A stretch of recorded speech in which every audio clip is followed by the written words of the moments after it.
disparidad de culto o matrimonio mixto.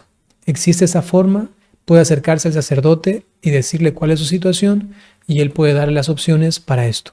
Para ello necesita pues algunas indicaciones, algunos puntos específicos que deben tener en cuenta las personas que aceptan casarse con la parte católica.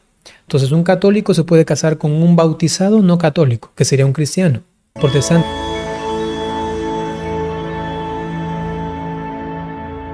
Padre, no hay una manera en la que yo pueda casarme por la iglesia sin que mi pareja pertenezca a la religión católica. Martínez Sofía, me parece que es su nombre, sí se puede casar, existe una forma. Depende, si él es de otra denominación cristiana, otra confesión cristiana, o si él es de otra religión.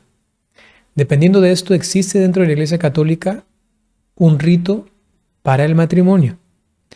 Este rito se llama de disparidad de culto o de matrimonio mixto. Uy, casi se me olvida. Disparidad de culto o matrimonio mixto. Existe esa forma, puede acercarse al sacerdote y decirle cuál es su situación y él puede darle las opciones para esto. Para ello necesita pues algunas indicaciones, algunos puntos específicos que deben tener en cuenta las personas que aceptan casarse con la parte católica. Entonces un católico se puede casar con un bautizado no católico, que sería un cristiano, protestante por ejemplo, que es cristiano pero no católico. También se podría casar con uno no católico ni bautizado. Y estas son las formas. Para esto, permítanme presentarles lo siguiente, y pienso que aquí yo mismo lo explico bien. Veamos este siguiente video. Padre, tengo una duda. ¿Qué pasaría si me llegara a enamorar de un protestante y después quisiera casarme? ¿Se podría hacer esto? Gracias, Antonella, por esta pregunta. Voy a responderla diciendo que aun cuando es permitido el matrimonio entre una parte católica, bautizada, y otra bautizada pero no católica, que puede ser una cristiana, protestante, evangélica, ¿no? Está permitido este matrimonio, que se llama en el derecho canónico como un matrimonio mixto. Está permitido, sin embargo tiene algunas dificultades por las cuales muchas veces es desaconsejable, ¿no? Sin embargo, como he dicho, es permitido. Para que sea permitido necesita lo siguiente. Primero tiene que conseguir una licencia. Eso, ¿cómo se consigue? Tienes que ir tú al sacerdote, al párroco o a algún religioso que conozca del tema, y entonces él te va a ayudar a conseguir la licencia para que puedas acceder al matrimonio. No solamente es la licencia lo necesario, sino que además la parte católica tiene que comprometerse, declarar lo siguiente: que sus hijos van a ser bautizados, que sus hijos van a ser educados en la fe, y además que esta relación de matrimonio no va a poner en peligro su fe, es decir, que no la va a apartar de la iglesia, ¿no?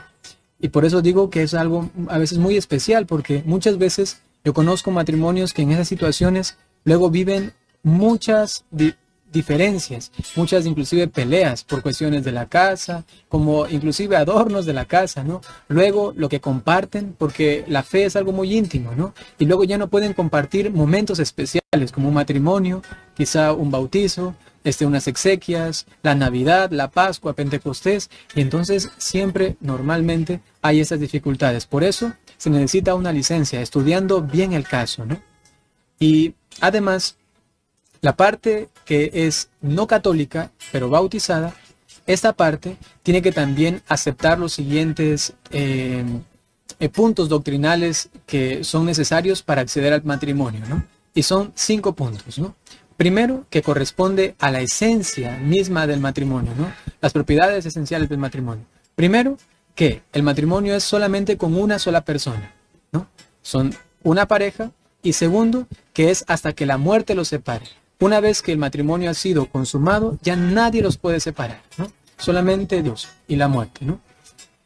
Y 3 puntos más que son necesarios conocer, que corresponden a los fines del matrimonio. ¿Cuáles son estos? Primero, que se lo hace por amor al cónyuge, ¿no? Eso quiere decir que lo hace en libertad, lo hace por una conciencia real de que quiere pasar con ella toda la vida, el amor, ¿no?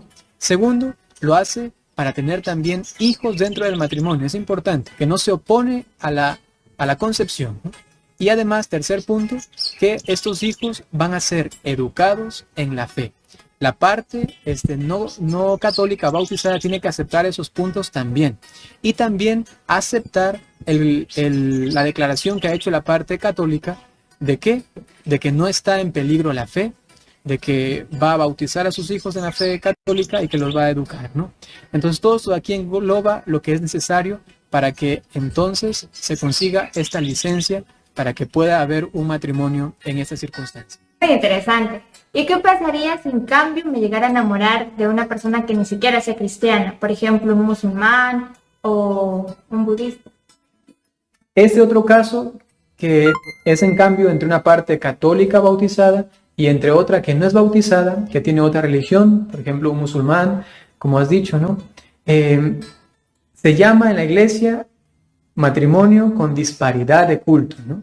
Se necesitan los mismos requisitos que he dicho antes, solamente variando lo siguiente. Ya no se necesita una licencia, sino una dispensa para la validez de este matrimonio. Es decir, que el obispo tiene que determinar si es que realmente esto va a funcionar. Consíganse un novio mejor que sea cristiano, ¿no? Católico. Si es que no es posible y por algunas situaciones de la vida ven que esa otra persona no católica realmente es la persona de su vida, tengan en consideración lo siguiente. Conozco solamente un caso en el que el esposo le dice a su esposa: el domingo el carro es para ti, tú puedes tomarlo para que vayas a tu misa, para que vayas a hacer las cosas, que lo llevan a cabo muy bien en este testimonio que he conocido, ¿no? Sin embargo, repito, hay muchos otros que lamentablemente no son tan fáciles de llevar. Recuerda, una respuesta de fe puede cambiar tu vida y la puede salvar.